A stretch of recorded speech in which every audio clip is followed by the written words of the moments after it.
The very first HBCU in the country was Cheyney University. The second was the University of DC. The third was Lincoln University. And the first independent HBCU funded and founded by Black people was Wilberforce. Since 1837, more than 100 historically Black colleges and universities have been founded in the United States.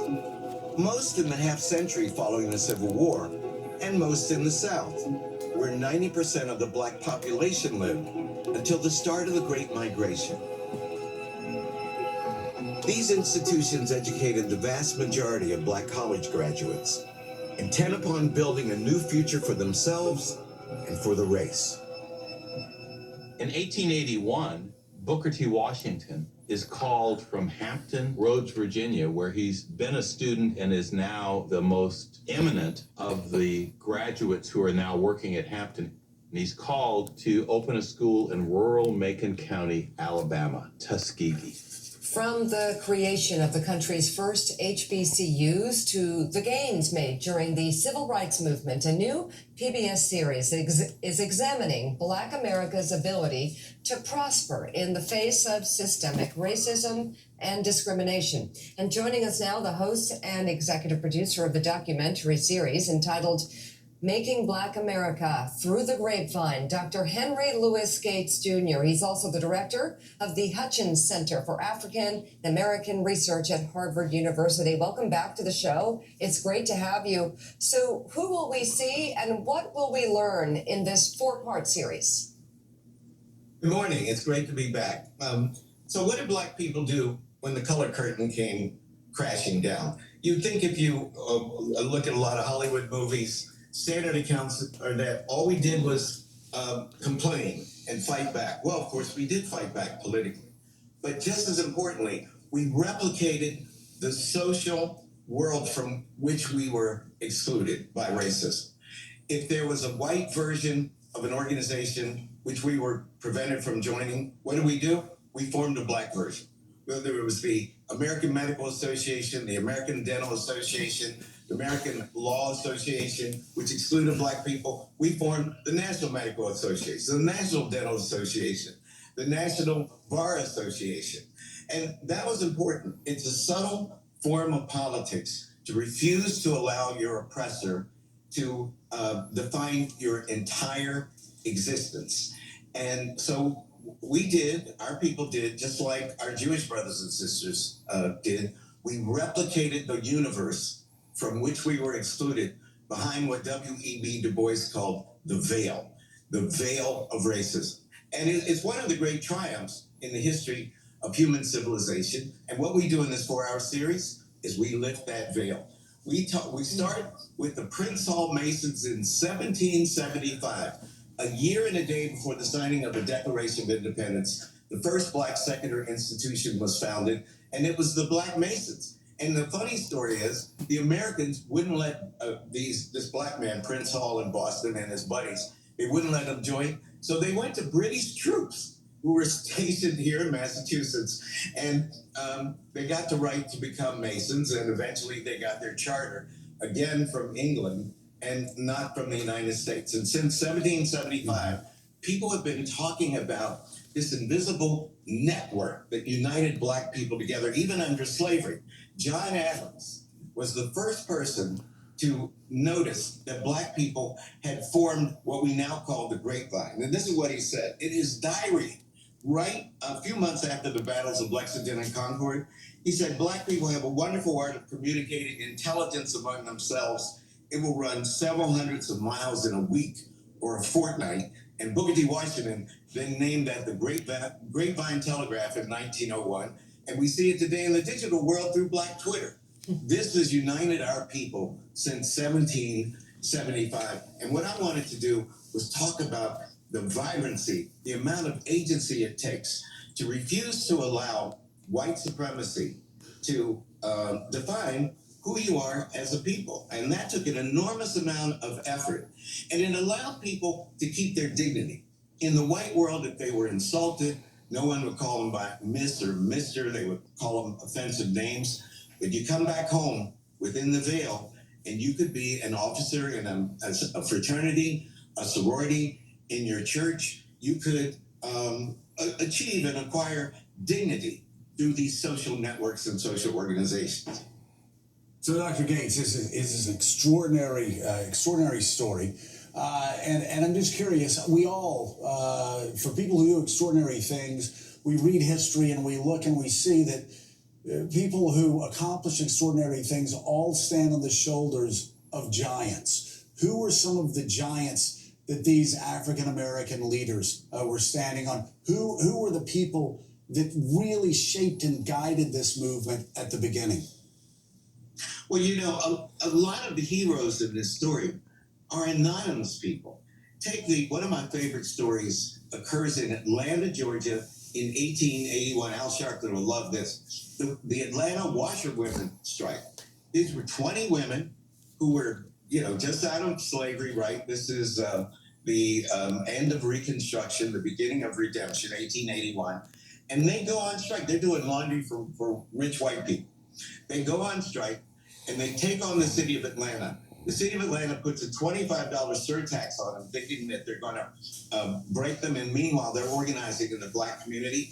Eventually, they have 3,000 members, and they pay the surcharge and refuse to buckle. And in a month, Atlanta raises their wages. These are the kind of heroes, unsung heroes, that Black history is replete with. And what we need to do is to tell their stories too.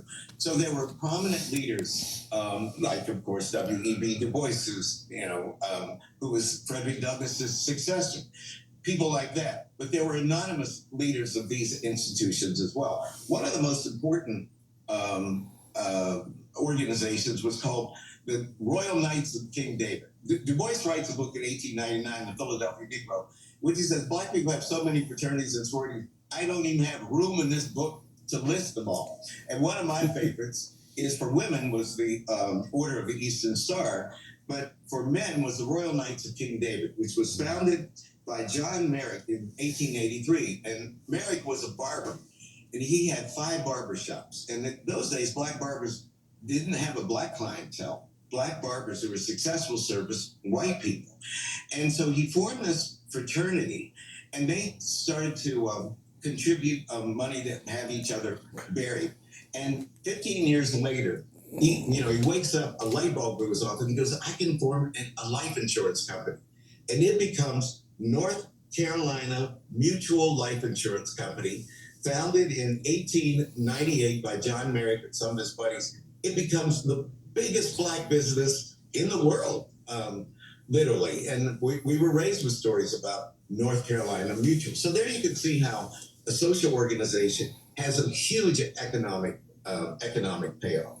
Dr. Gates, I think it's a fascinating study, and I do concede I never heard of the washerwoman strike. You got me on that one, but let me ask you to elaborate on how it also gave Blacks a self-esteem that you did not have, and when you had to deal with the other world.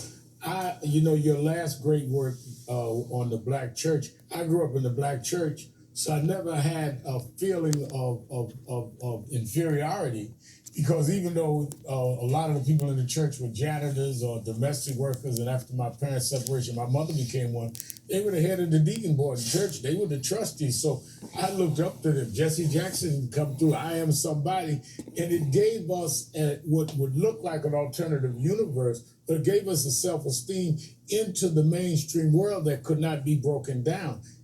Explain that, because I know that in the grapevine, that is an undercurrent kind of thing. Oh my God. Now you put your finger on it, Al. The Deep. most important political act, this is counterintuitive.